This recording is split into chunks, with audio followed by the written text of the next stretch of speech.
The International Criminal Court today, which is based in The Hague and is designed to punish leaders for war crimes, issued an arrest warrant for Russian President Vladimir Putin, claiming he committed war crimes within their jurisdiction in the war in Ukraine. Here you see the CNN anchors responding to this with great excitement and glee. Breaking news, really important breaking news to turn to right now. Moments ago, we're just now learning that the ICC, the International Criminal Court, has issued an arrest warrant against Vladimir Putin and another Russian official. Both are at the center of an alleged scheme to forcibly deport thousands of Ukrainian children to Russia. This is a topic that we've been talking about so much on this show. Let me get back to Ivan Watson. He's back in here. He's joining me now with more on this. Ivan, what are you hearing about this?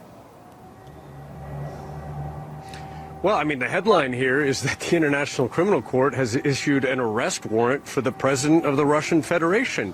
All right, incredibly important news, extremely exciting, shocking.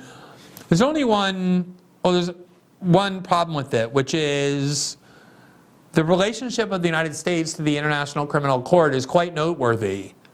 In particular, because the United States is not a signatory to the International Court, considers itself exempt from the International Court. Congress has refused to ratify the treaty that Bill Clinton wanted to sign, making the United States a member.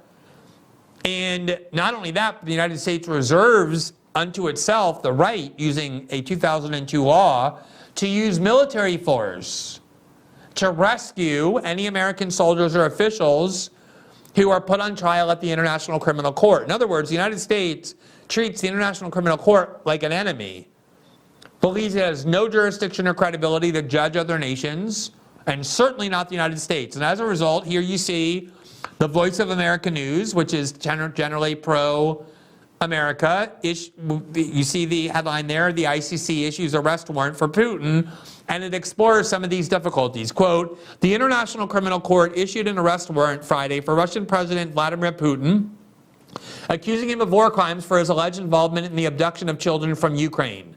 A prosecutor presented the allegations, which were reviewed by independent judges who decided, quote, there is sufficient reason to believe these crimes have been committed by these persons, and as a result of this consideration, the arrest warrant was issued by the court today, ICC President Piotr Hofmanski, a Polish official, told VOA.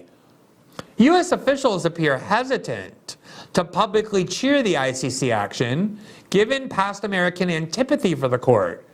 The United States is one of only 7 countries, along with China, Iraq, Israel, Libya, Qatar, and Yemen, to vote against the court's establishment in 1998 at the United Nations, considering the sometimes, quote, very tense history between Washington and The Hague.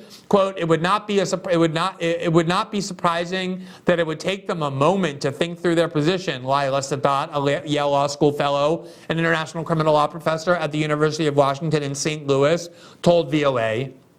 So basically, if you wanted to try Vladimir Putin at The Hague for war crimes, good luck trying to arrest him. I'd like to know how that's going to happen.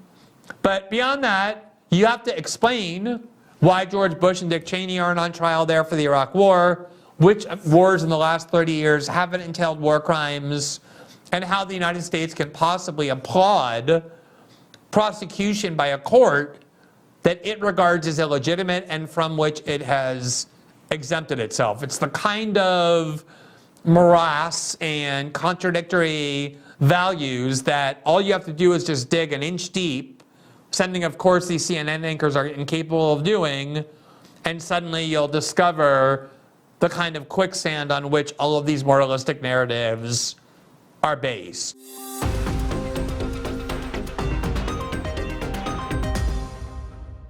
Thanks for watching this clip from System Update. Catch our full shows for free, live weekdays at 7 p.m. Eastern on Rumble, and join our locals community at greenwald.locals.com for all of my written journalism, exclusive after-show Q&As, and more.